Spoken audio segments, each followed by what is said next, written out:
Republicans are cake eaters. Senator Rand Paul is a street fighter. And I'm applauding him every step of the way. Because it's precisely what we need.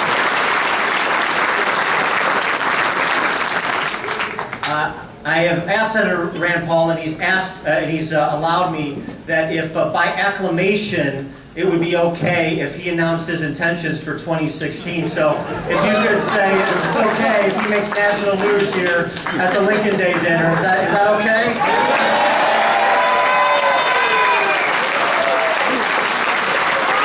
Senator Rand Paul.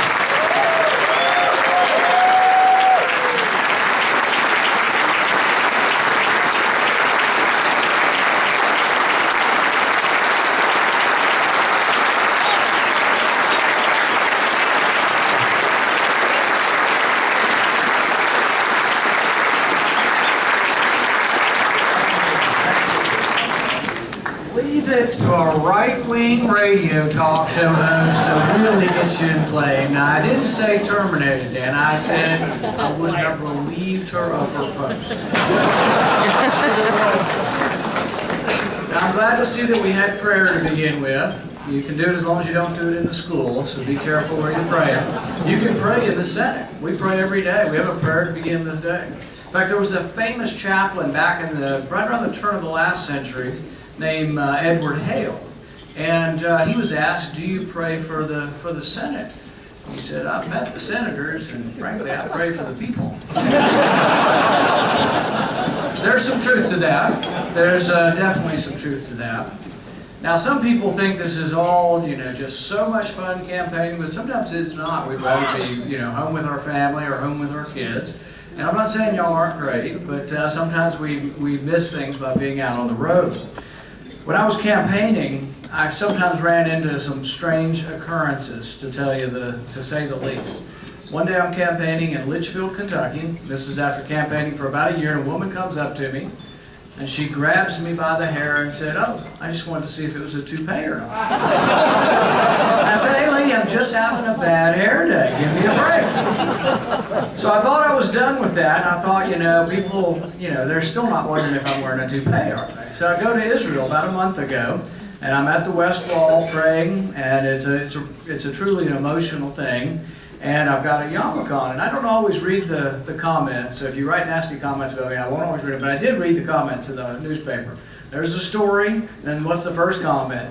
"Yeah, there he is in Israel with that yarmulke attached to his rug." So the one thing, if you don't remember anything else about this speech, you may not think I'm genuine, but my hair is genuine. All right?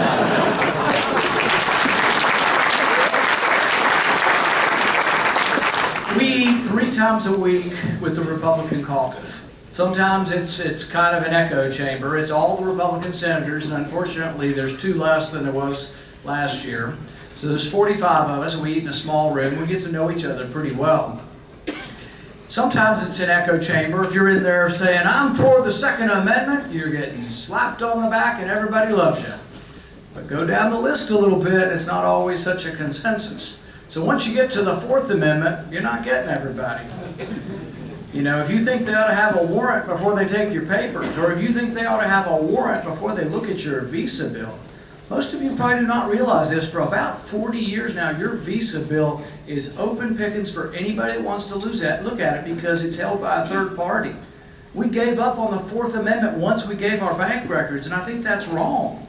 Think about your life today. If you're like me, I spend almost everything on my Visa card. I probably don't have $1 in my pocket right now because I use my Visa card.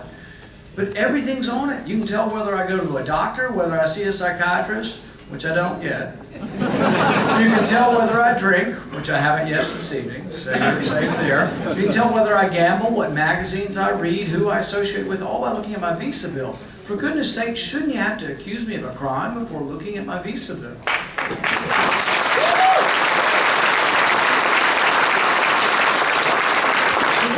In there, and we're talking about something called indefinite detention. It's our caucus of 47 at that time, and the discussion goes on, and I raise my hand and I say, well, the 6th Amendment says you get a right to a trial by jury.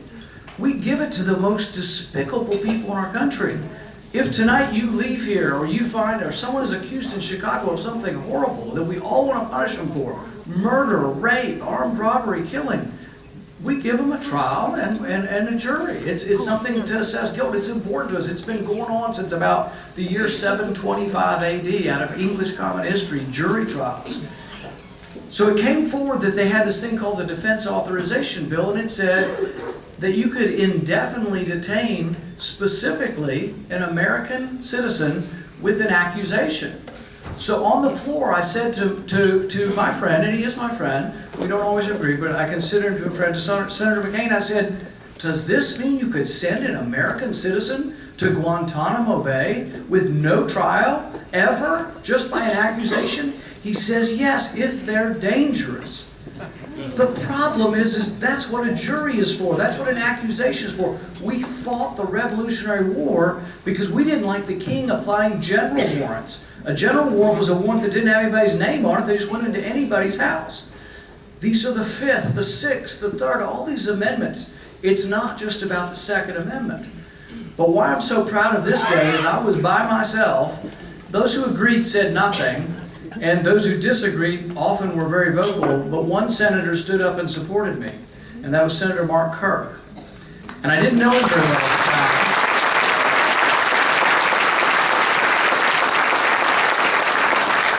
I didn't know him very well at the time, but he was very eloquent. He was very much to the point.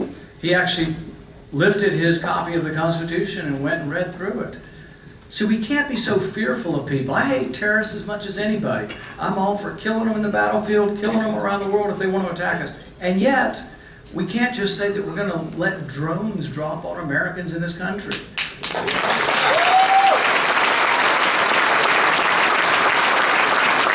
Mark Kirk stood there and understood this. And what you need to understand about this battle over the drones is, we're not talking about somebody with a grenade launcher on their shoulder.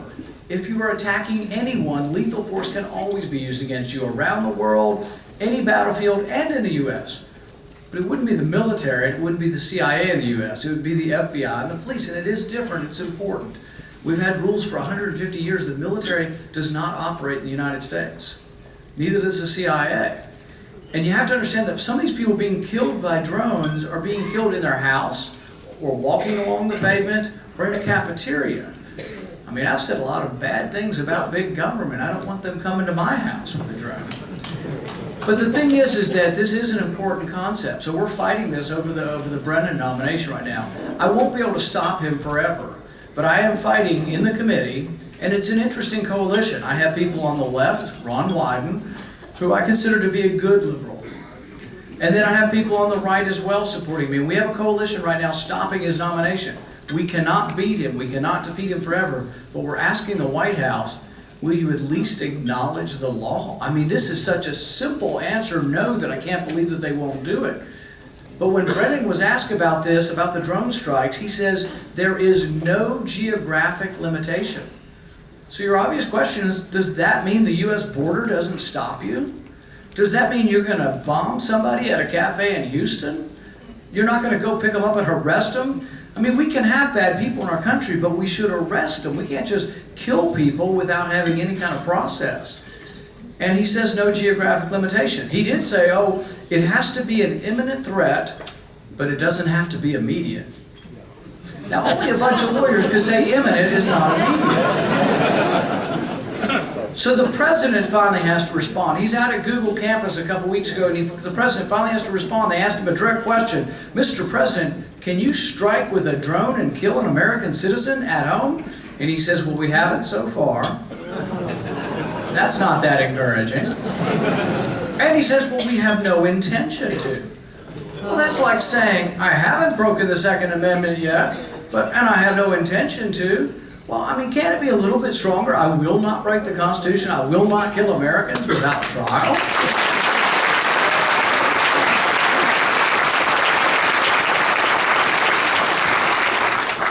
Now, I did have a couple of questions for Secretary Clinton, and I've still got a few more. How much time? Do I have time to ask her a few more questions, Dan?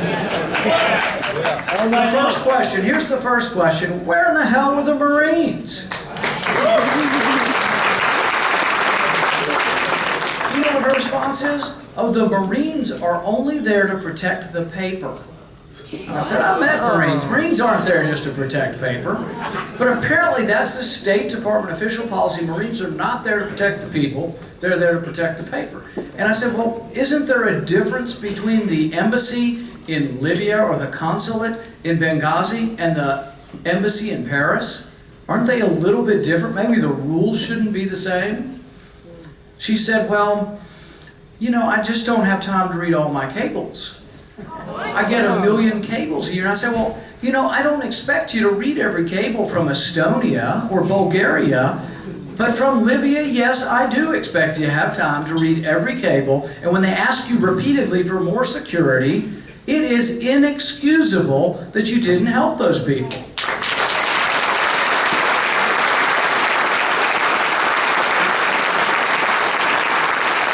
So she says, well, you didn't give me enough money. And I said, the hell we didn't. We gave you, let's see, what did you spend money on? 3 days after they denied the DC-3, a plane that could help ferry people around the country to get them out, you know what they did?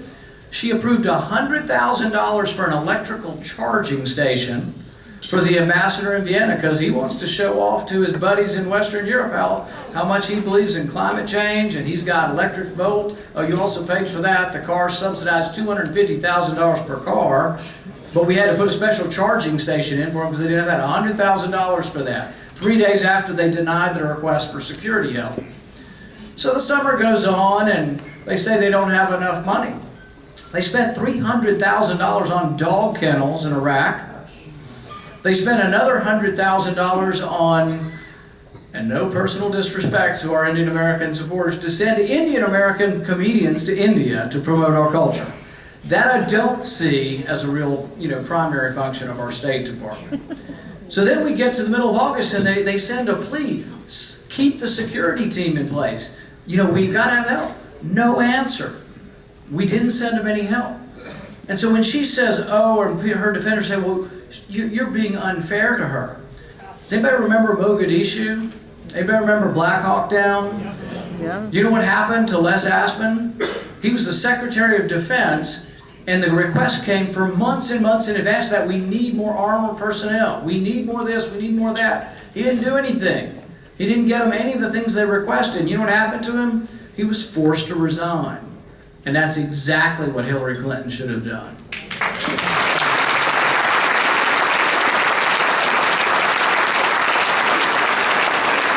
We had a report about this. So they have an investigation. It was done very thoroughly, and they came up with like 64 recommendations, all of them good. All of them should have been thought of by any reasonable type of manager or leader in advance of this.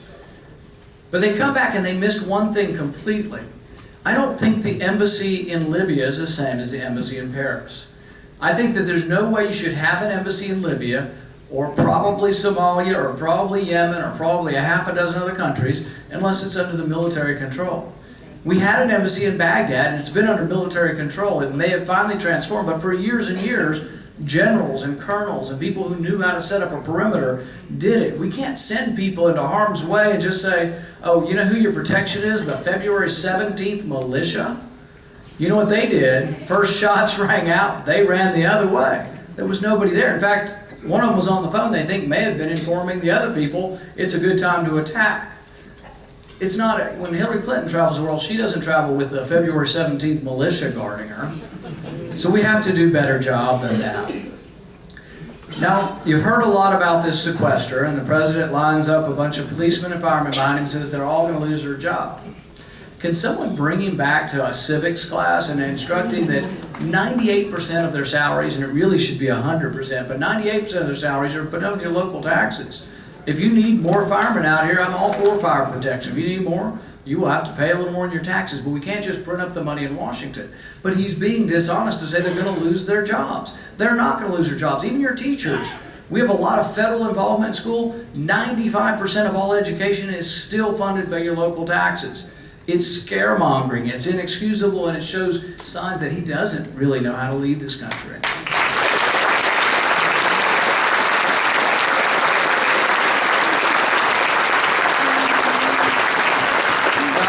say, woe is me, how could we ever cut? We've just cut to the bone, there's nothing left to cut.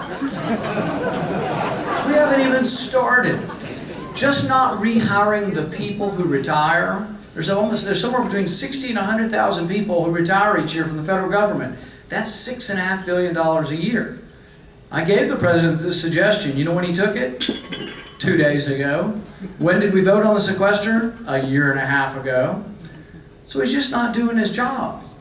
Now federal workers make 16% more, and I think work 16% less than private workers. If you were to pay them the same as private workers, that's $32 billion. You're really at what the sequester is. It's about $44 billion next year is the real sequester, if you want to know what it is. How else could we save money? How about competitive contracts? We still give out government contracts with one bid. If you had competitive contracts, that's $10 billion. How about competitive wages? Why should we pay $60 an hour for a carpenter when the real wage is $25 an hour? We could have competitive wages that we pay. That saves about another $9 billion. Why do they have to go to $1 million conference in Las Vegas? Why do, we spend $9 billion on travel. Cut travel budget by 25%. That's another $2 billion. Foreign aid. I frankly don't think that countries that are burning our flag and chanting death to America deserve one penny.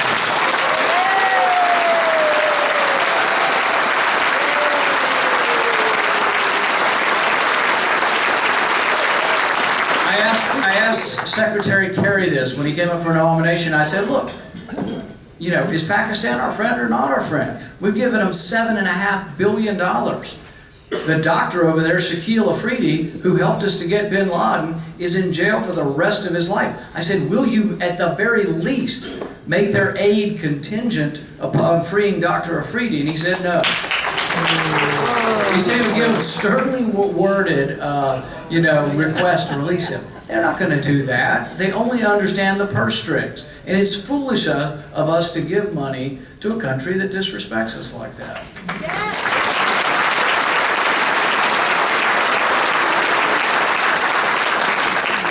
Now, whenever they say it's been cut to the bone, I like to point out a few things that they may have missed. $325,000 last year for a robotic squirrel.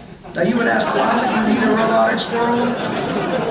All right, if you're studying whether a rattlesnake will strike a robotic or strike a squirrel when the squirrel's not wagging their tail, it's hard to get a real squirrel to volunteer not to wag its tail.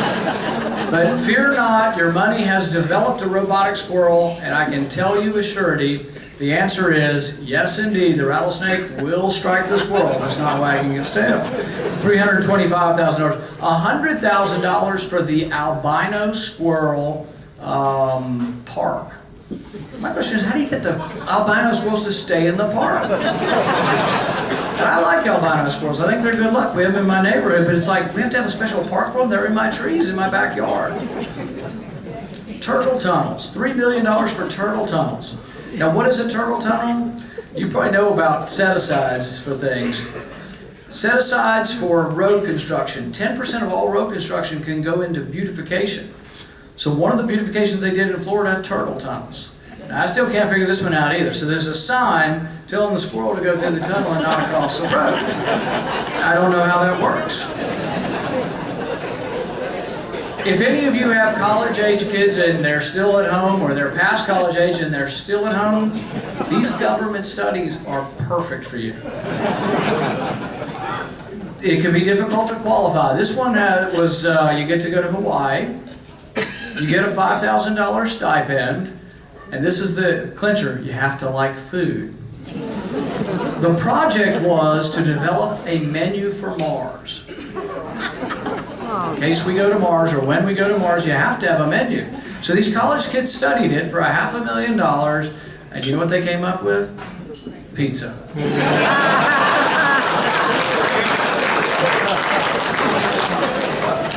Now you hear daily, if you turn the news on, that we need to compromise. And I'm not against compromise. There's always working with two sides to try to find some way of doing it. But we shouldn't let the other side define what the compromise is.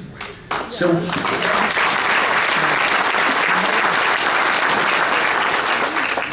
So we have a real problem as a country. We're spending $1 trillion we don't have every year. We've added $6 trillion to the debt in the last 4 years. But be thankful the president saved you $2 trillion because he was planning on adding $8 trillion and he only added $6 trillion. So he saved you $2 trillion. It's absurd the things he can say, and people look at him with a straight face and don't question that. He cut the deficit by $2 trillion. That's malarkey. How can he say that? How can anybody possibly let him get away with it? But there does have to be a compromise, but the compromise isn't raising taxes. One, it won't work. You raise tax rates, you may well get less revenue. We're not going to know for about a year with these new rates whether we can do more revenue or not. But you can get more revenue by lowering rates. It's happened repeatedly throughout our history. The George Bush tax cuts in 2001, 2003, we lowered rates, we got more revenue. Guess what? The rich people paid more, a higher percentage. The tax code's becoming more progressive, even with lower rates. We've got plenty of revenue. We had plenty of revenue coming in until something happened. In 2007, 2008, we went into a terrible recession. After the Bush tax cuts go in place, revenue goes up, and it also stays steady as a percentage of GDP. It goes down when we go into a recession. We have this huge economic bust. That's why there's not revenue. It's starting to come back now. But the bottom line is we should not give up as a party. We should not give up and say, well, yes, we'll just go ahead and give him a little bit, even though we know in our mind it's a bad thing to raise taxes. But there can be a compromise. To me, the compromise is a different one. It's on the spending side of the ledger. What we have to acknowledge is that Republicans, that's most of us here in this group, who believe that national defense is important, that it's probably the #1 priority of the federal government, that it is constitutional and we need to do it, but we need to acknowledge that not every dollar spent is wisely spent or sacred. We need to acknowledge that there is room for savings in the military budget. And likewise, the Democrats need to acknowledge the same on their side of the ledger. There is room, and definitely room, for cutting on the domestic programs. But if you look at just the discretionary programs, that's where the sequester is, you can eliminate 100% of them forever, and you still don't balance the budget. You have to look at entitlements. That's 2/3 of your budget. Until you do that, you're not serious, and we're not serious. But we shouldn't be afraid of this. I ran for office and said, we're living longer. It's not my fault, it's not your fault, it's not Republicans' fault, it's not Democrats' fault. There was a whole bunch of kids. It's your damn grandparents. They had too many damn kids after the war. And now they're all retiring. And then the next generation didn't have enough kids. It's a demographic problem. We're living longer. We just have to delay the age for the next generation just a little bit. 2 months a year over about 20 years fixes 2/3 of the Social Security problem. I think you have to do means testing also, which means people like myself and many in this room who've done well, you're going to get a little bit less Social Security. Not taking it away from you, just get a couple $100 less. You got other pensions. These are people who are well off. I think we can do that. We can do that in Medicare. You need more than that in Medicare. That only fixes 1/3 of the Medicare problem. So you've got a lot of work to do. We have a lot of work to do, but we can do it if we stick together. But we have to believe in something. We have to put candidates forward who can energize the vote. We need to put candidates forward who can be competitive in Illinois again, in California again, New York, New England. We need to not give up and be minus 180 electoral votes when we start. If we can do that, if we can believe in ourselves, believe in our message, believe in our founders, believe in our founding documents, if we can do those things, I see no limit to what we can do. I see no limit to what the greatness that is still in store for us. If we can believe in something, if we can move forward and say, you know, we're not beaten, which in Cook County is important to say that. Everybody repeat after me. We are not beaten. It's been a real privilege to be here tonight. It's been a privilege to be in the U.S. Senate. If nothing ever else happens to me, I really enjoyed being a mix and a part of the debate. I continue on trying to mix it up. Even this week, we will not let Brennan go without a fight.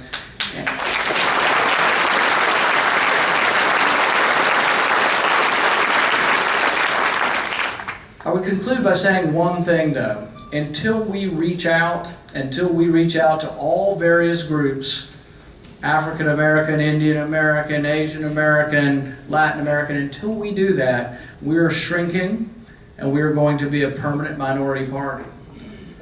Now, this isn't to say it can't change, but we have to do something differently. We do have to reach out, we have to go, we have to show up. We need to talk about the great and rich history we have of emancipation, of voting rights, of civil rights, that all came from Republicans. We need to remember, and let others remember, that in 1930, 99.5% of all African Americans were Republicans. We could regain that again. We need to talk about economic opportunity. We need to talk about school choice. In Cook County, you need to talk about some of the corruption of the other party. There's all kinds of ways, but we can't give up. We need to fiercely fight, because what we were founded upon, the liberty that we all cherish, is too precious to give up. Thank you very much.